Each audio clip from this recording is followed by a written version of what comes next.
Bonjour et bienvenue sur Isobourse. Vendredi 4 octobre 2024, l'indice CAC 40 a terminé la semaine sur une baisse hebdomadaire de 3,21% à 7541 points, portant son repli à 0,02% depuis le début d'année 2024.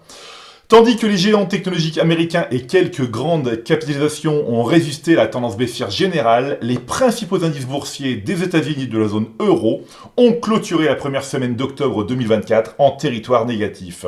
Le FTSE MIB italien a subi la plus forte baisse, perdant 3,26%. En revanche, le S&P 500 Top 50, composé des 50 plus grandes sociétés de l'indice S&P 500 et reflétant la performance des mégacaps américaines, a enregistré la meilleure progression hebdomadaire avec une hausse de 0,44%. Alors après un gain de 3,89% la semaine dernière, l'indice phare de la Bourse de Paris a effectué un retour en arrière cette semaine, effaçant quasiment ses gains précédents. Comme observé depuis plusieurs semaines, le CAC 40 évolue dans un contexte d'incertitude, notamment depuis la confirmation d'une tendance baissière sur les courbes de pression 5 et 20 mois en juin 2024.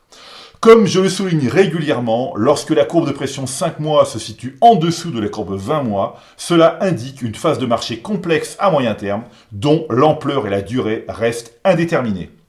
Si le CAC 40, reflet de la deuxième économie de l'Union européenne, affiche une tendance baissière, eh bien, l'indice Eurostoxx 50, baromètre plus large de la zone euro, se montre plus hésitant. Les courbes de pression 5 et 20 mois de l'Eurostoxx 50 sont très proches l'une de l'autre et témoignent d'une phase d'indécision. Néanmoins, eh bien, la tendance haussière initiée en janvier 2023 par leur croisement haussier reste en place à moyen terme. Rappelons qu'en octobre 2023, ces courbes s'étaient dangereusement rapprochées avant de rebondir et de relancer la dynamique haussière. Aujourd'hui, sans céder à l'optimisme ni au pessimisme, il convient d'observer attentivement l'évolution de la situation et de faire preuve de patience. Sur une échelle hebdomadaire, après une phase de consolidation depuis mi-avril 2024, l'indice Eurostoxx 50 a tenté de renouer avec une dynamique haussière de court terme suite au franchissement haussier des cours de pression 5 et 20 semaines observés fin septembre 2024. Bien que la semaine écoulée n'ait pas confirmé cette tendance, il convient de rester patient tant que ces courbes ne se retournent pas à la baisse.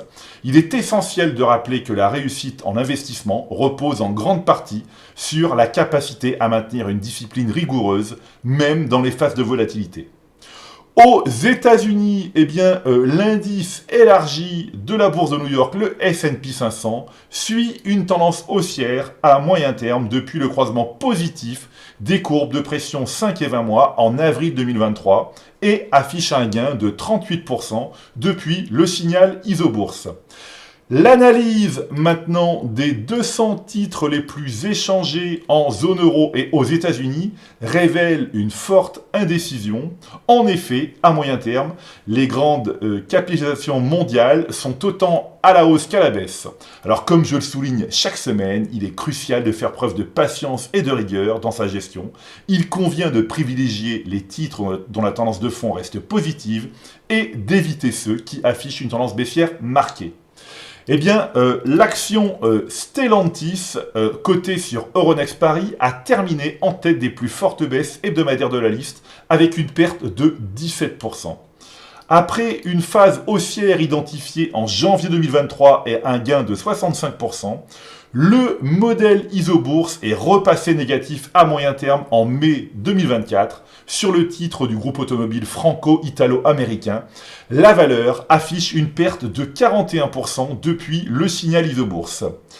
Avec un repli de 11%, eh bien, l'action Kering a également terminé parmi les plus fortes baisses hebdomadaires de la liste cette semaine.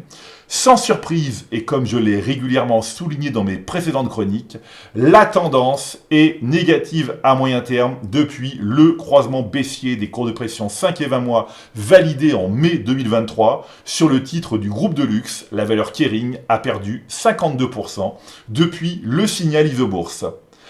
À l'inverse, eh bien, l'action Alibaba cotée à la bourse de New York a terminé parmi les plus fortes hausses hebdomadaires de la liste avec un gain de 7%. Eh bien, le modèle Isobourse est repassé positif à moyen terme en juillet 2024 sur le titre du groupe chinois spécialisé dans le commerce électronique. La valeur progresse de 32% depuis le signal. Voilà, et bien écoutez, c'est maintenant à vous de faire le point de vos valeurs en portefeuille avec Isobourse. Je vous donne rendez-vous pour ma prochaine chronique et d'ici là, eh bien, restez avec nous sur Isobourse.